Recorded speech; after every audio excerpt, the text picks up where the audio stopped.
Good day everyone, welcome back to my channel, and for this video we will be having an educational talk, so I welcome you again to the Deb Talk.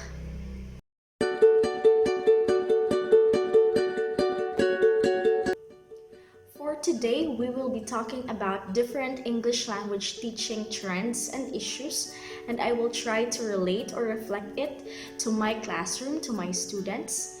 So for your information, I teach at SDSCC Cantilan, or shall I say Northeastern Mindanao State University Cantilan. I teach English and communication courses to Bachelor of Science in Industrial Technology students. So I have industrial technology students. So let's start. Global citizenship education. While the world may be increasingly interconnected, human rights violations, inequality, and poverty still threaten peace and sustainability. Global citizenship education is a response to these challenges. It works by empowering learners of all ages to understand that these are global, not local issues, and to become active promoters of more peaceful, tolerant, inclusive, secure, and sustainable societies. In NEMSO Cantilan, we are aiming to instill to our learners the different values, attitudes, and behaviors that promote responsible global citizenship. That also includes creativity, innovation, commitment to peace, human rights, and sustainable development. Education 4.0. Education 4.0 is a purposeful approach to learning that lines up with the Fourth Industrial Revolution and about transforming the future of education using advanced technology and automation. To keep up with the change, NEMSO Cantilan has to revisit the traditional educational paradigms with a futuristic approach. Students should be adept with skill set by the fast-changing technology. The students should be led, information should be made accessible but not fed to them. Both general and vocational education should aim at making students skill-ready to compete with the outside labor force. New literacies and multiliteracies. In summary, new literacies and multiliteracies are the theoretical innovation in response to the rapid change in people's economic, social, and cultural life. Both suggest that literacy practices are no longer restricted to reading and writing printed and written texts in one official and standard form, but include multiple modes of representation in diverse cultural contexts and in various languages. Learning Management System. A learning management system, or LMS, is a software application or web-based technology used to plan, implement, and assess a specific learning process. Typically, a learning management system provides an instructor with a way to create and deliver content, monitor student participation, and assess student performance. Now we're talking about LMS. So from what I have observed, the LMS was only made known to some or most of the teachers because of the pandemic. While some teachers already know how to navigate some of these LMS, others also need to have guidance how to use it. The challenge is also in introducing the LMS to your students, because you as a teacher need to guide them, need to educate them how to navigate it, how to use it. But personally, from what I have experienced in college and in the present day as a teacher, LMS or these platforms are very useful because it contains classroom-like elements that even though you are having or the students are having a distance learning, they can still feel that they are in a classroom, that they have a teacher teaching to them, that they have quizzes, that they have assignments. So these LMS are very useful in this time. Playway method. Playway method of learning is a complete package that enables overall development of the child by developing in terms of feelings, intellect, and skills parameters. The Playway method is a unique method of learning and can be customized as per the child's interests and requirements. Hence, it may vary from child to child. Teachers should develop different customized learning activities by creating a joyful environment and shall plan the activities ranging from simple to complex.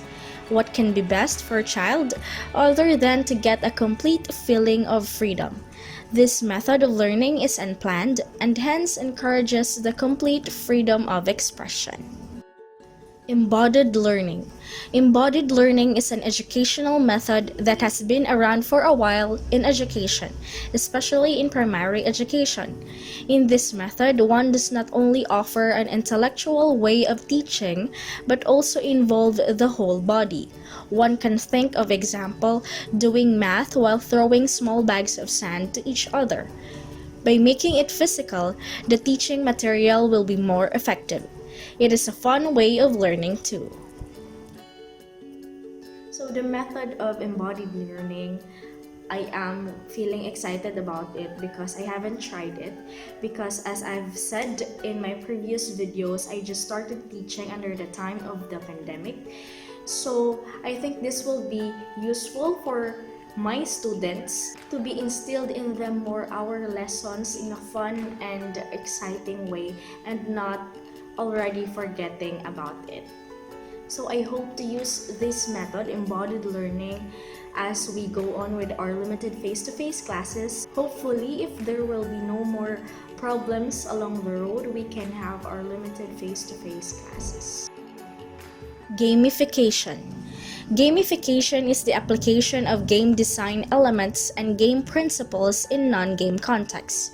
It can also be defined as a set of activities and processes to solve problems by using or applying the characteristics of game elements. Games and game-like elements have been used to educate, entertain, and engage. Some classic game elements are points, badges, and leaderboards. Here are some examples of gamification. Computer games, Minecraft Education Edition. Math Blaster and Treasure Mountain are some of the earliest examples of popular educational games. However, one of the best and most current examples of game-based learning is Minecraft Education Edition. This game teaches students how to code through one of the most popular game formats in the world. Google's Read Along. The app uses Google's voice technology to encourage kids to read and follow along with stories. It has great reviews and is used around the world. The only drawback at the moment is it only being compatible with Android phones. Teachers can also have a classroom, for example, the Kahoot. Kahoot allows you or one teacher to create a multiple choice quiz through a quick website link share. This allows for students to use their phones in a productive manner, participating in selecting or typing their answers to in-class quizzes in real time. Kahoot is one of the most straightforward and interactive examples of gamification motivating people in the classroom. Gamification, now this is also really exciting for me to use. However, there is a big however, because most of my students don't really have the technology or gadgets for the storage of these applications or games. Moreover, most of my students don't have full access to the internet. Some of them live in the far-flung areas, in islands, in the barrios, and that is a very big disadvantage for them in this time of online and distance learning. Blended learning. Blended learning is an approach to learning that combines face-to-face and online learning experiences. Ideally, each online and offline will complement the other by using its particular strengths. So in NEMSU Kantilan, when we started under the time of the pandemic, or when we started the semester under the time of the pandemic, we used a blended learning. We implemented blended education. We have our hard copy modules or soft copy modules, and we also have online classes for us to meet our students. But again, I always repeat, the very challenge for my students is the internet accessibility. This also hinders them to try to do their research on the internet about our topics and lessons, because as we all know, we don't have a stable online class, we don't have a stable face-to-face classes, and so it is automatic that they have to learn on their own most of the time. My students really need the guidance for now because of the sudden shift in the academics in their education. It is very hard for them to embrace the change if they don't have complete resources. I have to share this because it's sad that we only have, or most of them only have PisoNet, and it does not guarantee them a strong connection. Plus the weight of this pandemic, the fear of getting the COVID if they have to go to school. Project-based learning. Project-based learning, or PBL, is a teaching method in which students learn by actively engaging in real-world and personally meaningful projects. In project-based learning, teachers make learning come alive for students.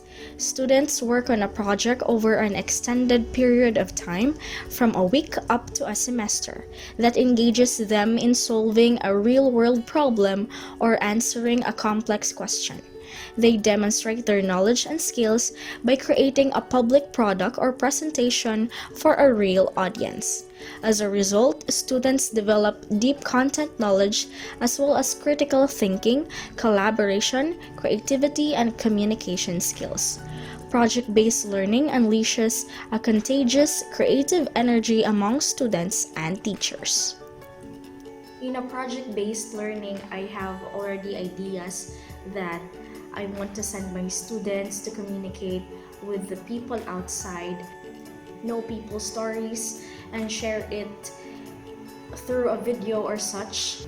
But because of our time, it is very hard to implement those kinds of ideas, because even though we'll have our limited face-to-face classes soon, hopefully, we cannot risk our students to send them off immediately, because the safety of our students and of the whole institution is still the top priority for the education to succeed.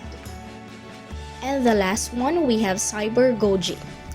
The use of ICT, information and communication technology, has created a new teaching and learning concept in education pedagogy known as cybergogy. Cybergogy concept or strategy is a virtual learning environment for the advancement of cognitive, emotional, and social learning of the students. In today's context, people of all ages are familiar with technology. The advancement and use of ICT in teaching learning activities have greatly affected the learning environment of the students. Cybergogy focuses on helping students from young to adults to learn easily through the virtual environment. In fact, distance or online learning is the outcome of cybergogy. Cybergogy model of teaching is recognized as an innovative way of instructional design using ICT and cyberspace. Cybergogy learning encourages adult students and children to use computers and internet to obtain module, information, reports, and other kinds of reference.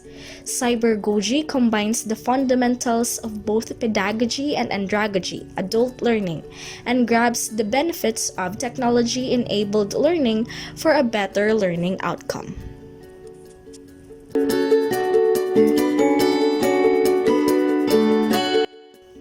We are almost ending this video, and as a student in my graduate studies, I have really enjoyed knowing the different ELT trends and issues that I can use soon, or hopefully in the near future. But we can't really deny that our country, the Philippines, cannot really jive immediately, just like the first world countries, because of the many reasons. Lack of resources of our students, they don't have the technology that they can use, or the gadgets. The internet is very poor.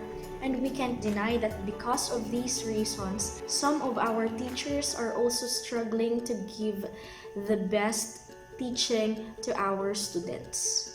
What I can really say is, before implementing this different kind of trends in our teaching or in our education, we need, or we really need to assess our students, our curriculum, our teachers. We need to know if we can handle it. We need to know if we can keep up with it. Because as much as we want to jive with other first world countries, we cannot succeed if we cannot accept our reality.